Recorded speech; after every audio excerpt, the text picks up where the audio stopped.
Yeah, hi everyone. My name's Dale Cosgrave, and I'm a Rotarian. I recently joined the Southbank team in Melbourne, and as part of why I joined Rotary, I was very keen to, as is all of my life, get involved with projects that help people, and Rotary really sort of stuck out as being one of those organisations, and certainly the people that I met in it, that was up to big things and could help people. And as part of deciding or figuring out what type of project could I have, let's say, sort of maximum benefit in terms of helping. And I'm still moving through that process in terms of building relationships in the Rotary community. But one of the things that came up for me was to share more of my experience around sort of well-being tools, if you like. I run a counselling practice and utilise quite a few of the well-being tools that I'll mention to you today in this video, to my clients that have served me incredibly well. And I'm going to talk a little bit about my story and kind of how I came to be who I am and why I'm here today and doing what I'm doing. And I guess what else was prevalent and probably prompted this more than anything was obviously COVID and the various challenges that I'm going through, and I'm sure you're going through in some degrees, more or less, depending on who you are. And then on that note, I also just wanted to really acknowledge you for who you've been through this crisis. No matter how you've dealt with it, like whatever you've gone through, pat yourself on the back. You've done a great job in terms of navigating whatever you've been navigating. It doesn't matter who you are, as far as I'm concerned. I think, to move through these unprecedented changes where new normals are kind of evolving and unfolding every day, and we really don't know what the future holds, is commendable. So what I'm hoping, as I said, with some of these wellness tools is just going to help you navigate through that uncertainty a little bit easier. Help you see the lighter side of life, through these times. And again, what I'm going to do now is talk a little bit about my story and just a little bit around my own evolution as a human as a result of that process. So just so you may or may not be aware, but I've moved through addictive illness around 10 years ago. And why I think it's pertinent to share that story is that a lot of the things, hopefully, you're going to pick up from, from that experience and story, which I'm about to reveal, will start to, perhaps click for some of you or some people that out there that, can benefit, from the process that I've moved through. And as I said, some of the tools that I picked up. So the story I'm going to start is just before I suppose about 10 years ago. So I've been 10 years, sober and clean off substances for that period of time, and have continued to work at a recovery, personal involvement program since. And again, I'll explain more on that in a moment. So, flashback, let's say, 10 and a half years ago. Actually, I'm going to go back a little bit further. I suppose, why did I take, substances and alcohol obsessively to start with? There was something within me that, I was, let's say, uneasy. Let's say uneasy in social situations, but I was inhibited, I suppose. I don't know when that came from or where that came from. It just was. So what happened when I used substances and alcohol? A lot of those inhibitions, disappeared as such. They just evaporated. I went from here up to here, with a pharmaceutical solution. And so that becomes pretty appealing in terms of removing that uneasiness, if you like, when you know that you're not feeling great, but if you take that or you have that drink, you can lift and go to another level, and that just all goes away. The problem is that when you finish the drinking or whatever you're using, you have a drop back to where you were. So there's no solution really. There's a temporary solution, but it goes as fast as when the substances or alcohol wears off. So that process for me, in terms of what I call my sort of active addiction, lasted for about 6 years. And I'm hoping if you do know people, family, friends, or even acquaintances, work colleagues or whatever that are suffering, You know, again, if they hear this video and they, you know, perhaps are at that point where they know that, you know, let's say substances or alcohol are a problem, or they're just not aware and they don't know really what to do about it. Again, I'm happy to talk to them or show them this video and I can be in touch. So going back to my story, so the problem with when you take a substance or alcohol to take away, as I said, you know, inhibitions, you know, being able to communicate more freely or whatever it is, when you, as I said, when you finish taking them, then, you know, you're back to where you were, square one. The problem with, let's say, progressive alcoholism or substance use is that as you start to take more and more and more and more consistently as a solution, the very things that those substances or alcohol did for you actually do the reverse. So instead of taking it and becoming, let's say, less inhibited, like I've talked about before, you actually start to feel more inhibited. So it's kind of like a no-win situation, yet you try and take them to go to that place where you used to be able to go sort of 2 years ago, but it no longer works. So you get to a point of, you know, frustration and look, frankly, despair at that particular time. And I remember vividly being in overseas at the time and really just sort of struggling. And I ended up,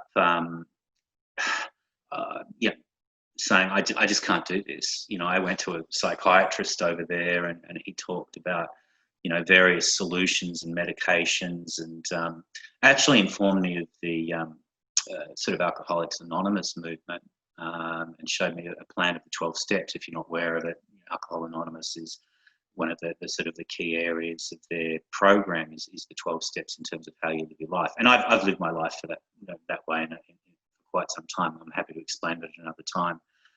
But anyway, I got to a point where that happened. So I realised things weren't working for me. That was a good first step.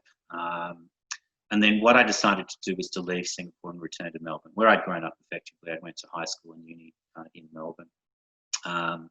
And what I decided to do was to book myself into a long-term rehabilitation facility. Now, that also, you know, that was kind of a slightly scary step. And I kind of went into that, you know, kind of a little bit like, oh, people in Hollywood do it, you know, I'll give it a go. It sounds pretty cool. And that's just, you know, where I was back then. The reality when I got in there was jaw-dropping in terms of challenging. You know, my very insides were challenged by that experience. And what I mean by that, I got, and I'm just so blessed to have gone through the facility that I did go through. What I really started to understand was what I talked earlier about, which was, you know, the substances and alcohol weren't my problem. It was how I thought of myself. And that's what they go to work on.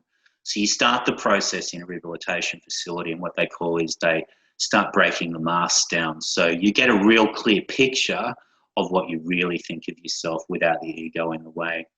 And that looked like really poor self-esteem, you know, an incredible amount of what I call sort of people pleasing, an inability to assert myself, particularly in conflict or potential conflict. And I suppose I got to that point within that rehabilitation facility, and that was probably about 6 weeks into the facility where I got to that point. And I was a shell of a person. Like, I didn't know what to do in my life. I'd sort of let go of my old life. And I suppose without the substances and alcohol in my system, I was left with, I guess, you know, three options or three choices. I could either go back out and use again, or number two, I could stay the same, or three, I could change. And I decided on change.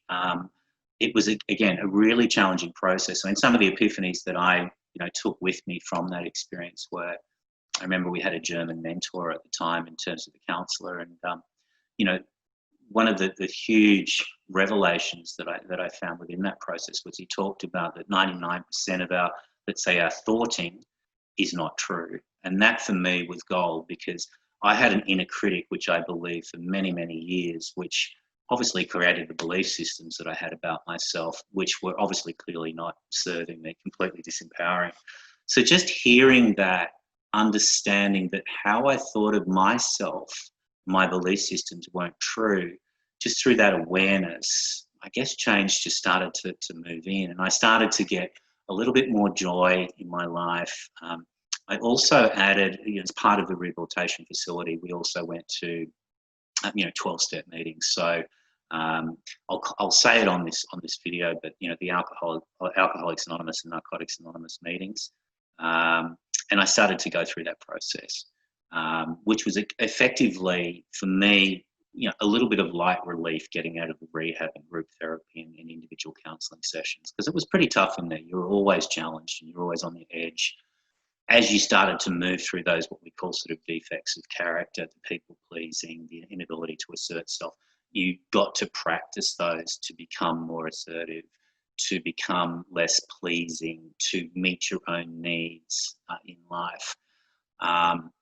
And as I said, as I moved through the 12-step process, I started to, I guess, what the easiest way to describe it was that I started to adopt a new management system in terms of how to live my life. So that included starting to use sort of more principles in my life, or values such as humility, integrity, forgiveness. I also started to get an understanding that how I felt was a directly attributable to my own judgments or my own thoughts, as opposed to someone else causing them. And that was a really big step, because through that I was able to start to get more integrity in my life. So instead of going out and blaming people who for what I felt like, whether it was society or individuals that I knew or I didn't know, I was able to start to take responsibility for how I thought and feel. Now that has a double-edged sword, because one can then move into, blaming oneself, if you like, or putting oneself down. So there's sort of a distinction there, which as you go along the recovery process should become a lot lighter about. So that just went on. I actually stayed in that rehabilitation facility for around sort of 12, 14 months. I then started to transition out and started to live my life again. And that was a slow process, because, it was effectively like being reborn, so to speak, and living your life in a different way. And, as a result of that, I'm really happy to report that the process of continuing that recovery journey, which includes, I've attended thousands of 12-step meetings, done service in those various organisations that I've talked about. I've visited jails, detox facilities, sharing my experience, strength and hope, a little bit like what I'm doing now. And that process continued to help me, I guess just through that washing over me, continual washing over me, enabled me to become more empathetic, compassionate, purposeful, to find purpose, and then to finally live purpose, properly, which again is still evolving, which is just amazing. So that process, just continues to evolve. And in terms of, I guess, what I've taken out of all of the experiences that I've gone through, and then, some other things that have come in have been, silent meditation retreats, some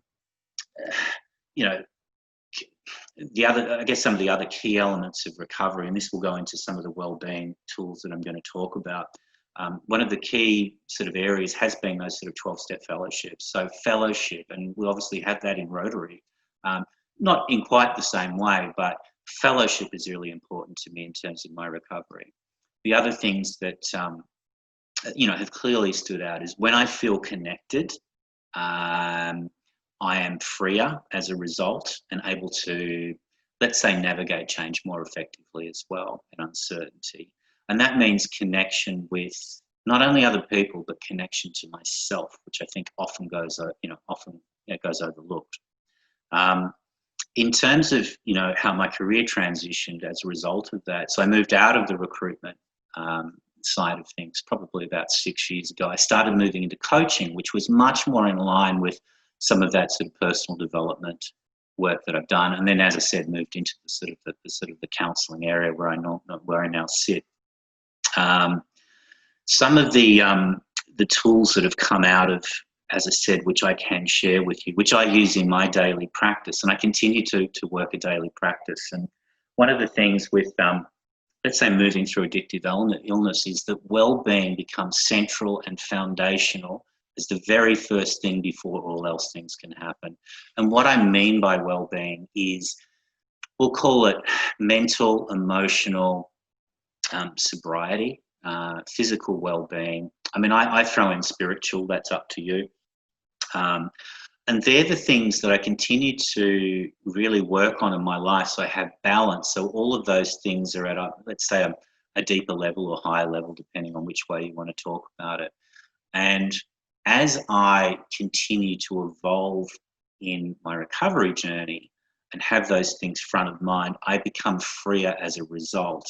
And like I said, I will emphasize, as a result of this process that I've gone through, I've been able to develop and live my purpose, which is continuing to evolve. So in terms of some of the wellbeing tools that I utilize to this day, and I use my clients use today, I think some of the themes that we've touched on are certainly sort of connection. So what I do in terms of the daily routine is I do meditate first thing in the morning. I don't pick up the phone until I've at least done, let's say, at least sort of 15 minutes. I mean, I tend to do an hour these days because I've got a little bit more time in the mornings. And that meditation for me has varied a little bit. What I'm doing at the moment is simply sort of moving into sort of a breathing exercise, but focusing a little bit more attention down into my heart. Now, I'm not going to go into the mechanics of that on this video, but what I find that does is it gets me out of here, where I spend a lot of my time, and I'm sure a lot of you can relate to that, and it starts to bring me down here into my heart.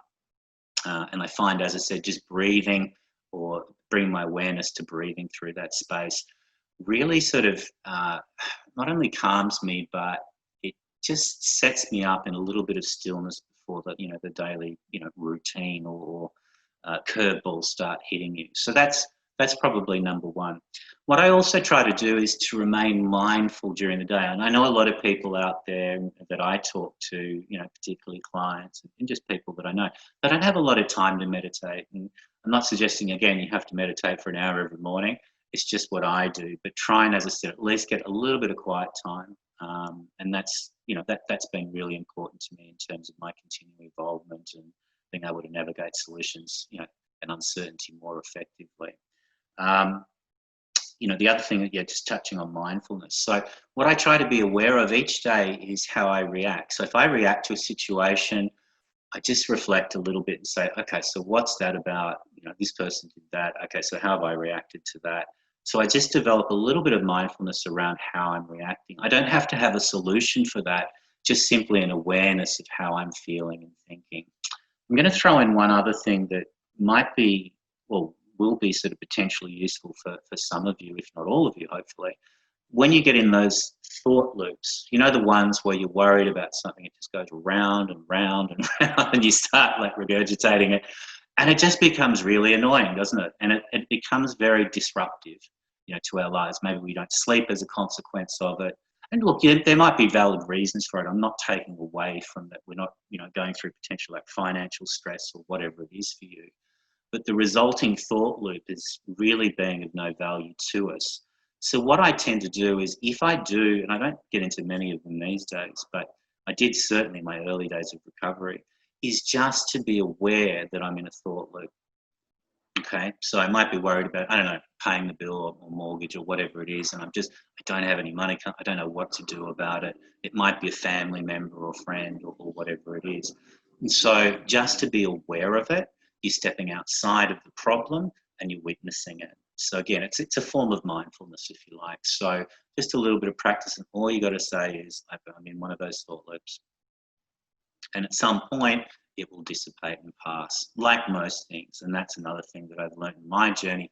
Things will pass. Our reactions, thoughts, feelings, what you're worried about one day ago may not be there anymore, or 2 weeks ago certainly probably wouldn't be there. It might be, but you probably get the drift. You might be now worrying about something else. We'll do that another time.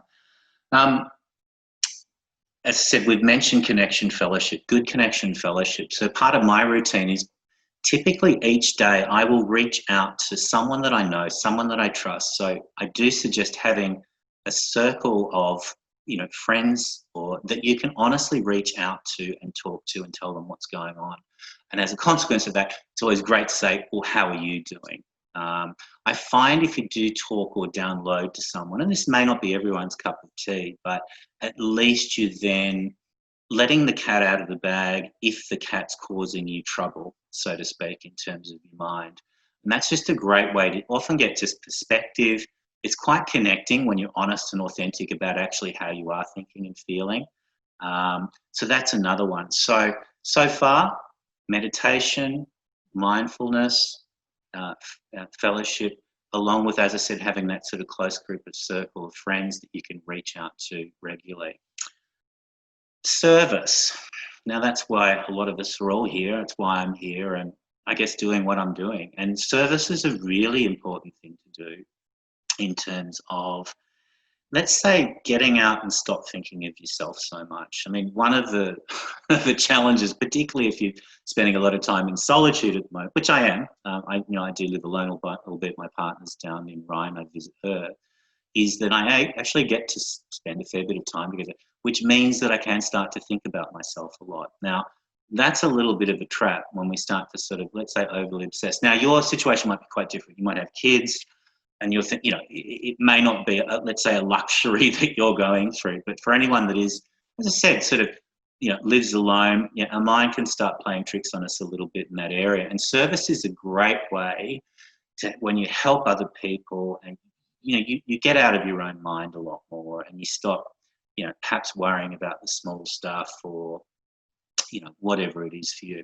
What I will say in service, and again, sort of in line with what I'm doing today, I really believe it's important for the individual who is in service, and this has just been my experience, to be part of that harmonious service picture, i.e., and this is no disrespect for people who aren't doing this, this is just my experience, but to be aligned with what you're doing. So i.e. not doing lots and lots and lots of things which aren't aligned to who you are is really important, because it's really important to honour you and your needs in the process of service. That's just my experience, and I'm glad that I feel really aligned in terms of what I'm doing today and being involved with Rotary in terms of the people I've met so far. Sleep is an absolute key. I can't stress that enough. Particularly someone like myself who's moved through addiction, back, 10 years ago, sleep was incredibly important. Now, I'm really damn lucky that I haven't even had any real issues sleeping, even through, those days of recovery, early recovery. So sleep's important. What I often find is if I'm starting to feel a little bit ragged, it's generally in the later part of the working day. If I'm, working a Monday to Friday job, it's generally about that 4 o'clock slot where the day's gone on for a while. You might have had a few things that haven't gone your way. And it's typically at that end of that period of the day that I'll start to get maybe a little bit agitated. Not responding, becoming a little bit more reactive, that type of thing. Now, sleep, as I said, really resets us. It really does reset. It refreshes us. When we're sleeping, we're stopped. We don't have to think. And to have a good sleep, again, without being a sleep expert, has been absolutely key in terms of, how I work my recovery and some of the tools I use in terms of wellness. Nutrition is the next thing. Now, I'm clearly not a nutritionist. I'm not perfect at it myself, but, a diet and, if you are interested in this area, clear or you're already doing it, do see someone or, start to sort of, as I said, really develop a more, a balanced diet.